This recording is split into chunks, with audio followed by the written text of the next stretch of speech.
নমস্কার বন্ধুদের, কেডি রকমারিতে সবাইকে স্বাগত। আজ আবার একটা নতুন রেসিপি নিয়ে চলে এসেছি। এটা একদমই একটা ইউনিক রেসিপি। আর ডাল দিয়ে পাতুরি, মানে মুসুরির ডালের পাতুরি, আর সেটা খুবই টেস্টি হয়। তো আপনারা দেখতে থাকুন কিভাবে আমি বানিয়েছি। তো তার জন্য আমি এখানে ডালের পাতুরিটা বানানোর জন্য মুসুরির ডাল নিয়েছি 1 বাটি, আর সেটাকে 1 ঘন্টা ভিজিয়ে রেখেছিলাম। খুব ফ্রেশভাবে ধুয়ে নিয়েছি।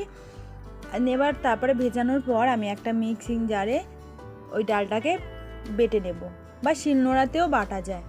তো আমি এখানে কিছুটা দিয়ে দিলাম ডাল, আর 2টো কাঁচা লঙ্কা, কয়েকটা রসুন দিয়ে দিলাম, রসুনের কোয়া আর কি, আর দিয়ে দিলাম লবণ, আর দিয়ে দেবো এখানে সর্ষের তেল 2 টেবিল চামচের মতো দিয়ে এবার ঢাকনাটা আটকে আমি এটাকে পেস্ট করে নেব। তো দেখুন আমার এখানে পেস্ট করা হয়ে গেছে মিক্সিতে, আর আপনারা চাইলে শিলনোড়াতেও বেটে নিতে পারেন। তো এরকমই একদম মিহি করে পেস্ট করিনি, একটু হালকা একটু করে পেস্ট করেছি। মানে আর একটা পেস্ট করলে, মিক্সিতে পেস্ট করলে যেমন একদম মিহি হয়ে যাবে তার আগেই নামিয়ে নিয়েছি। দেখুন এটা বাটিতে নামিয়ে নিচ্ছি। তো আমি আবারও যেটা বাকি আছে সেটা মিক্সিতে পেস্ট করে নেব, একইভাবে করে নেব। তো দেখুন এটাও আমি ওই রকমভাবেই পেস্টটা করে নিয়েছি, দেখতেই পাচ্ছেন। আর পেস্ট করার সময় জল দেবেন না, একদম শুকনো নিয়েই পেস্টটা করতে লাগবে, মানে ডালটা বেটে নিতে লাগবে। এবার আমি এইদিকে একটা কড়াইয়ের মধ্যে জল গরম করে নিয়েছি, নিয়ে তার মধ্যে আগে থেকে আমি এই লাউ পাতাগুলো ধুয়ে ভালো করে ফ্রেশ করে ধুয়ে নিয়েছি। নিয়ে এবার এই গরম জলে এইভাবে ভিজিয়ে দিচ্ছি। দেখুন কিভাবে করছি, ঠিক এইভাবে একটু গরম জলে ভিজিয়ে নিতে লাগবে, যাতে পাতাটা একটু নরম হয়, ওই পাতুরিটা করার সময় কোনো অসুবিধা না যেন হয়, সেই জন্যই গরম জলে ভিজিয়ে নিচ্ছি। একটু 2-3 মিনিট পরেই এটাকে আমি তুলে নেব। তো দেখুন হয়ে গেছে। এবার এটাকে একটা একটা করে পাতা আমি জল ঝরিয়ে তুলে নেব।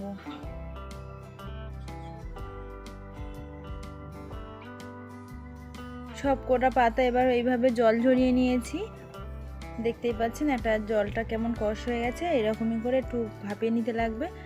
আর দেখুন এখানে আমার পাতাগুলো একদম আমি বললাম 2 থেকে 3 মিনিট একটু জলের মধ্যে রাখতে, তারপরেই তুলে নিতে হবে। জলটা ঝরে গেলে এবার আমি এখানে ইসের মধ্যে, ডাল বাটাটার মধ্যে এখানে একটা বড় সাইজের পেঁয়াজ কুচিয়ে নিয়েছি, আর কাঁচা লঙ্কা কেটে দিয়ে দিয়েছি।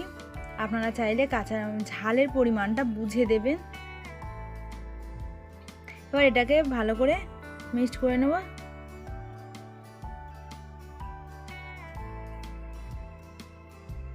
এভাবে মিশিয়ে একটু এর মধ্যে মশলা দিয়ে দেব। এবার হলুদ, সামান্য হলুদ দিয়ে দিলাম,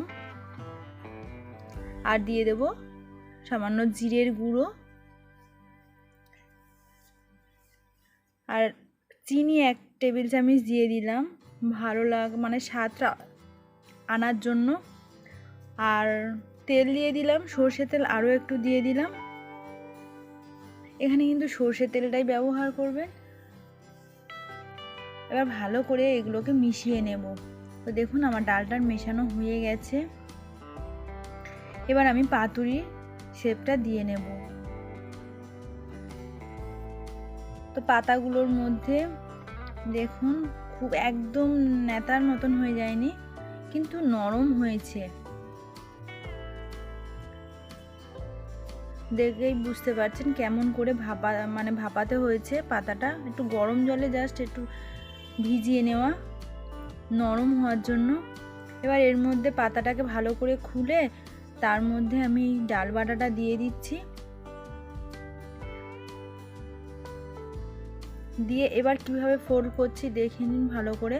প্রথমে পেছনটা ফোল্ড করে নিতে হবে, তারপরে 2 সাইড থেকে যে কোনো একটা সাইড এইভাবে ফোল্ড করে নিতে হবে, যাতে বেরিয়ে না যায়।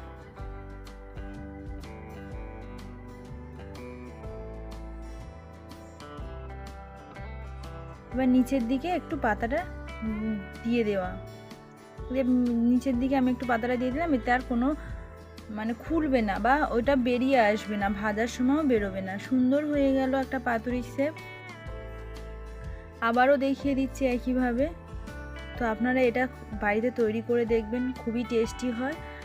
আর নিরামিষে মানে বাড়িতে যদি কোনো কিছু না থাকে তখন এটা করে দেখতে পারেন, খুবই টেস্টি হয় এটা। গরম ভাতে তো আরও খুবই ভালো লাগে। তো দেখে নিন এখানে কিভাবে আমি ফোল্ড করে নিচ্ছি। এবার ওই পাতাটাকে একটু নিচের দিকে ভাঁজ করে দেওয়া। এইভাবে আমি সবগুলোকেই তৈরি করে নেব।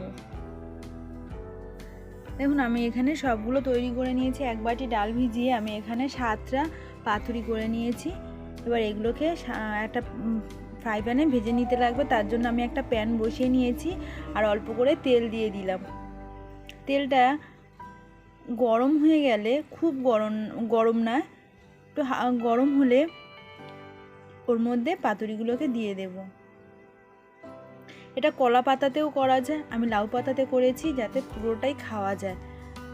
কলা পাতাতেও তৈরি করা যায়। তো এভাবে দিয়ে পাতুরিগুলোকে দিয়ে দেব। দিয়ে এবার একদম লো ফ্লেমে রেখে 5 মিনিট করে ভেজে নেব। এপিট ওপিট করে ভেজে নেব।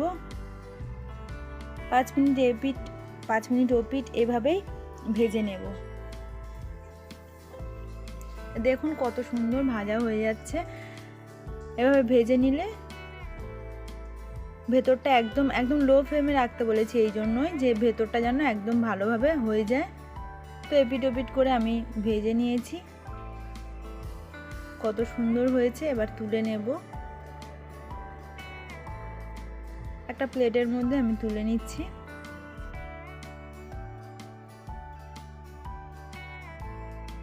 ভেতরটা একদমই হয়ে যাবে 5 মিনিট এপিট ওপিট করে ভেজে নিলে, মানে 5 মিনিট করে এপিট ওপিট এইভাবে ভেজে নিলে।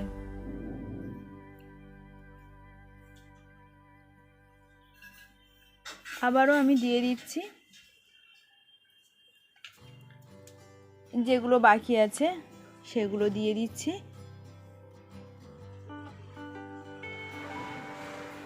এগুলোও ঠিক একইভাবে ভেজে নেব উল্টে পাল্টে। তো দেখুন আমার সব ভাজা হয়ে গেছে আর কত সুন্দর হয়েছে।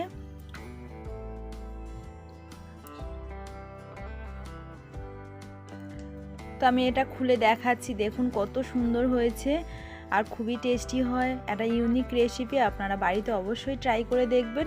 আর ভালো লাগলে কমেন্ট করে জানাবেন কেমন হয়েছে। তো একটু ভেঙে দেখাচ্ছি, দেখুন কত সুন্দর হয়েছে, ভেতরটা হয়ে গেছে। লাইক করবেন, বেশি বেশি করে শেয়ার করবেন। আর নতুন বন্ধুদেরকে বলছি চ্যানেলটি সাবস্ক্রাইব করে পাশে থাকবেন।